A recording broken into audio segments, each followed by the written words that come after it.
Hello everyone and welcome back to a new Shadowverse video on my channel.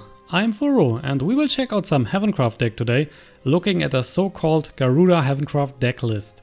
The deck is, with only one legendary included, kinda cheap, though might be perfect if you're just starting in the game.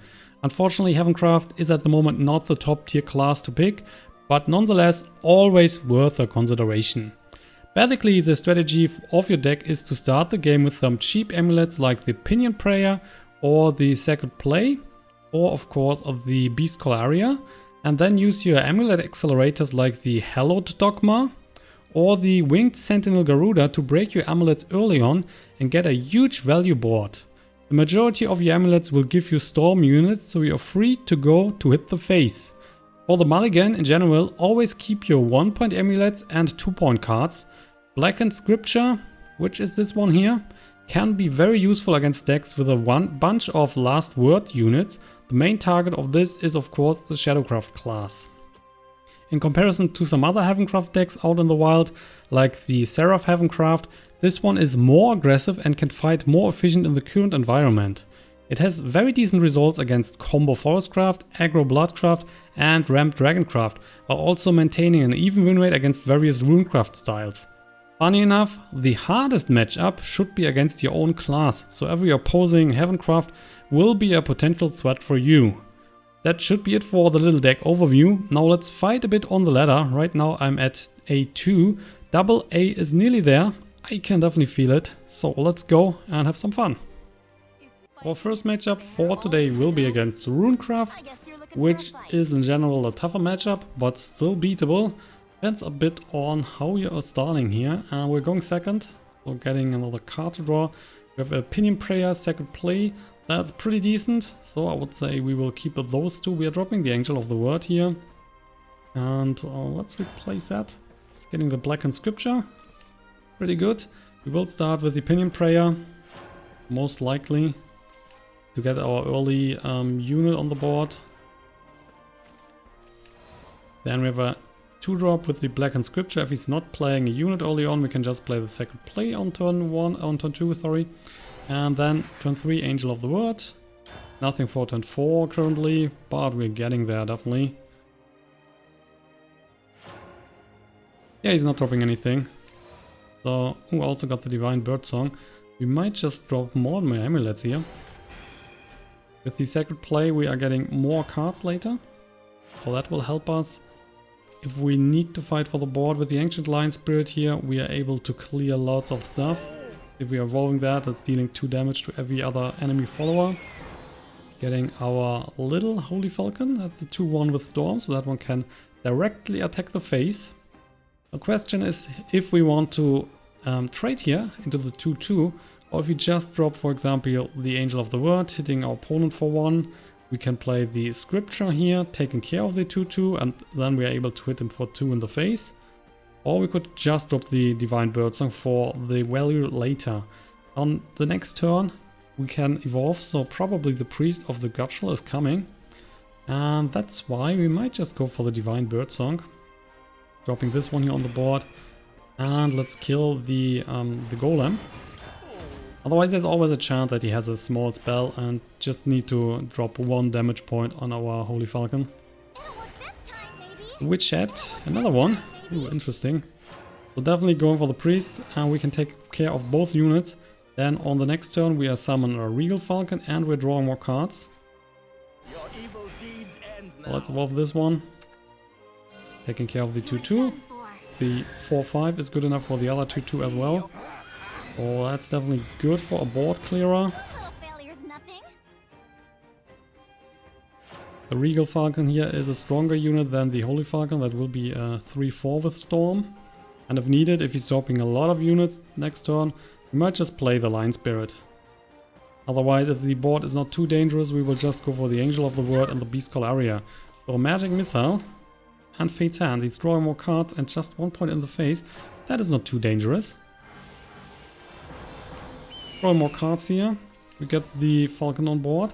So in that case, we definitely just drop more stuff on board. We like the Beastcall Aria, and we might also play the Angel of the Word. Another 1 point in the face. I don't like to evolve at the moment, so we will just hit him for another 7 with the followers. Keeping the evolve points, he's already down to 12. And we definitely want to keep one evolve point here at least for the Lion Spirit. But there's also a chance that we need the other evolve point for the Holy Flame Tiger or the Holy Falcon that is spawning later. With the inside he's drawing another card. 2 play points to go, that's not much. The Ogla for 0 still hasn't evolved the unit, so there you go. Ogla at 5-6. Probably taking out the 4-3. But we still have 5 damage points on board. There you go. Piercing Rune, taking care of the 2-2 as well. We're taking 2 points of damage alongside the Piercing Rune. So I would say we are just dropping the Lion Spirit, evolving that one. That's a strong unit. We're dealing 2 damage to every unit on his side. And we still have 1 to go, and we are using the Pinion Prayer here. No need for extra card for that at the moment. We'll take care of the 2-1 as well. 3 in the face, so he's down to 9.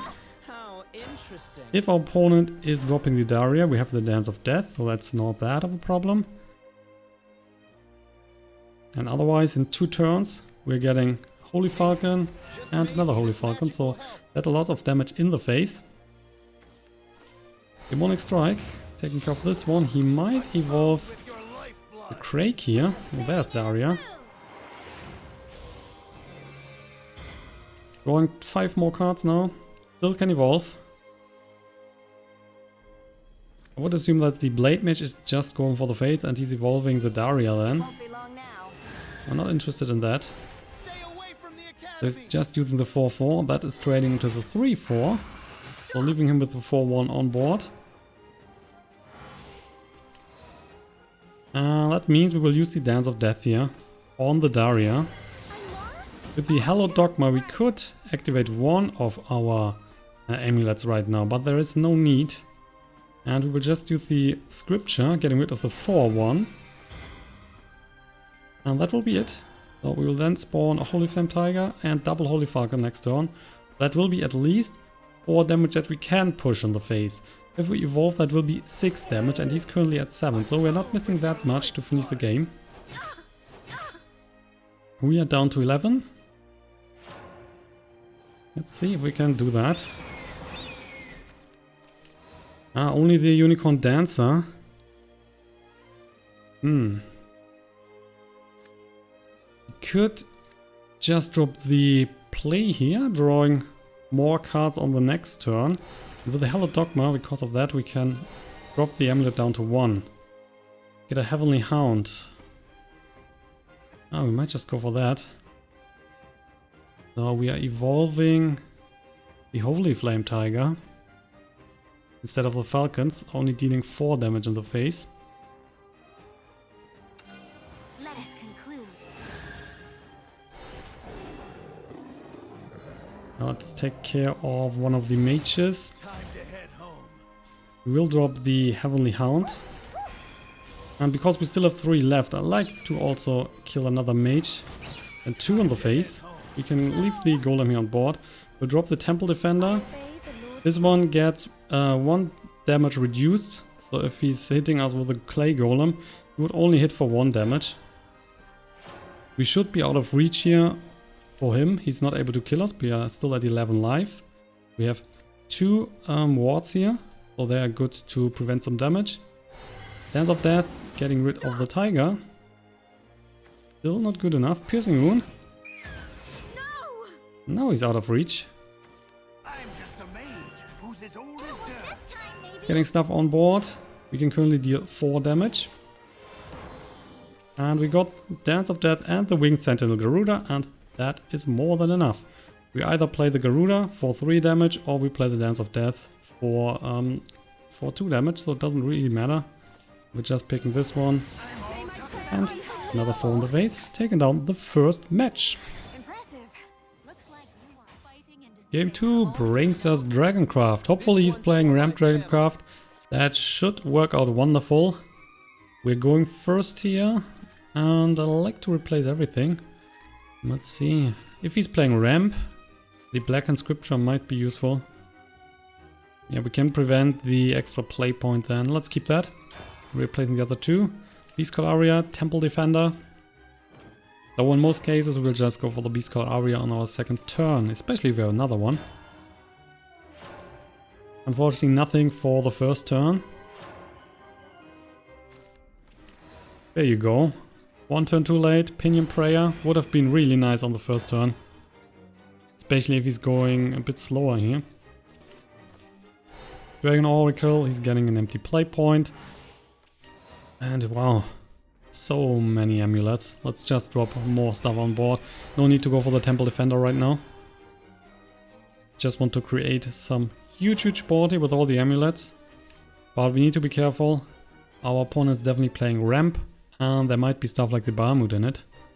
That can potentially clear a whole board.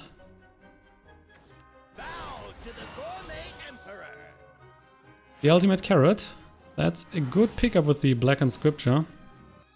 So we would spawn the Holy Falcon, we will spawn the Holy Flame Tiger. So we can only drop one more amulet here, otherwise our board is too crowded.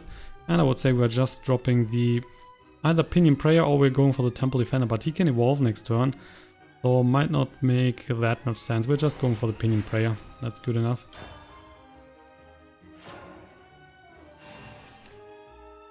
If he's dropping the carrot, we will just use the Blackened Scripture. There you go, the Ultimate Carrot. Otherwise he's just getting the carrot back again and again and again. We don't like that. So let's see, we can take out everything if we want. Definitely using the Black Scripture here. Let's evolve the Holy Flame Tiger to 6/6. Killing this one, we will kill the 2/2 as well. 2 in the face. Next up we are spawning a Holy Flame Falcon, a Holy Flame Tiger, sorry, a Holy Falcon and another Holy Falcon. So again, the board would be full if we were dropping more stuff, but normally you should expect that he is killing at least one creature on the board. So in fact, I like to just drop the extra card draw here. That should help us. If we're dropping another unit, he might just clear the board anyway. So we don't want to drop another unit at the moment. The Wild Hunt, yeah, he's destroying one. Dragon Emissary, he's getting at least a 5 play point card into his hand. Ushuzu, that's a 4/4 right now. So taking care of the 2/1. If there is any evolve now, that one's just getting stronger. But I mean, we have these small falcons, so definitely hitting this one.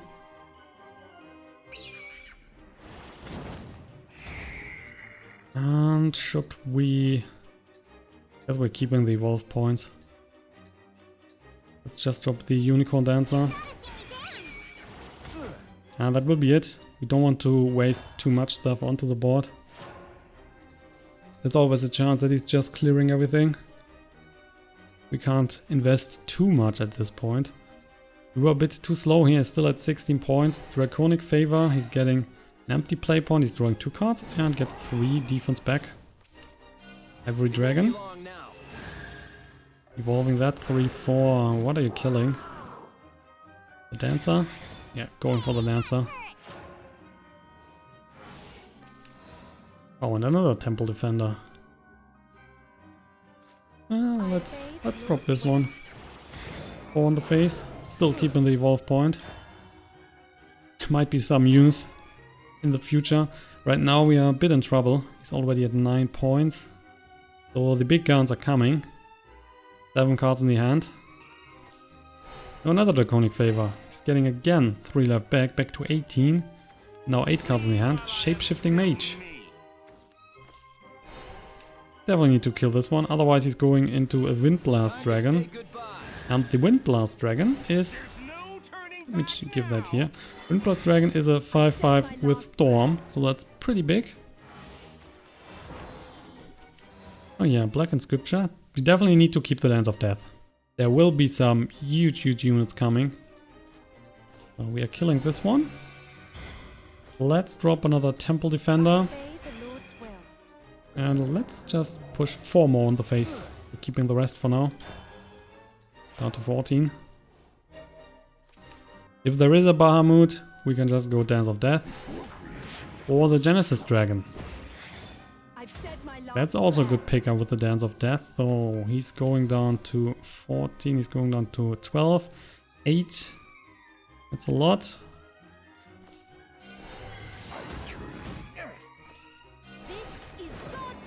With the Priest here, I like to keep the Evolve point still. Not pushing that on the Holy Flame Tiger. He's down to 7. We have 6 damage on board. So will you drop the Bahamut? The Bahamut is coming. Oh, Dark Dragoon 40. Okay, this one is a Storm unit. Dragonic Favor, he's getting 3 left back, so back to 10. And there's a trait. Beastcall Aria, so definitely going to that.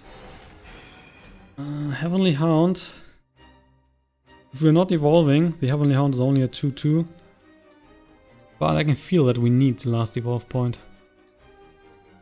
So let's just push 2. Heavenly Hound is coming on the board, that's for sure. So we have currently 4 damage on board. Could push that up to 6 with an evolve point. Blazing Breath, another 2 on a follower. Push the damage output down to 6. If we're just going for the face. Shuzu. And another Storm unit. This time he's going for the face.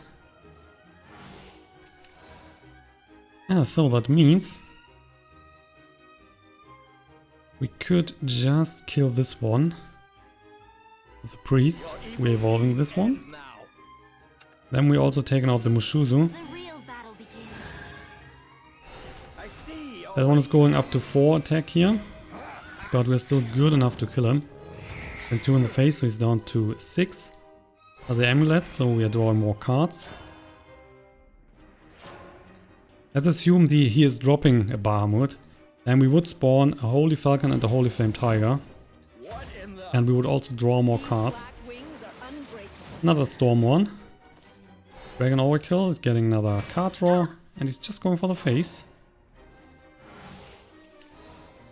There is the Garuda, so let's see, that will be 2 here. The Garuda is dealing 3 and we can use the Holy Falcon here to just win the game. So, close one in the end, but took that down. Nice little Garuda, always in for a good fight.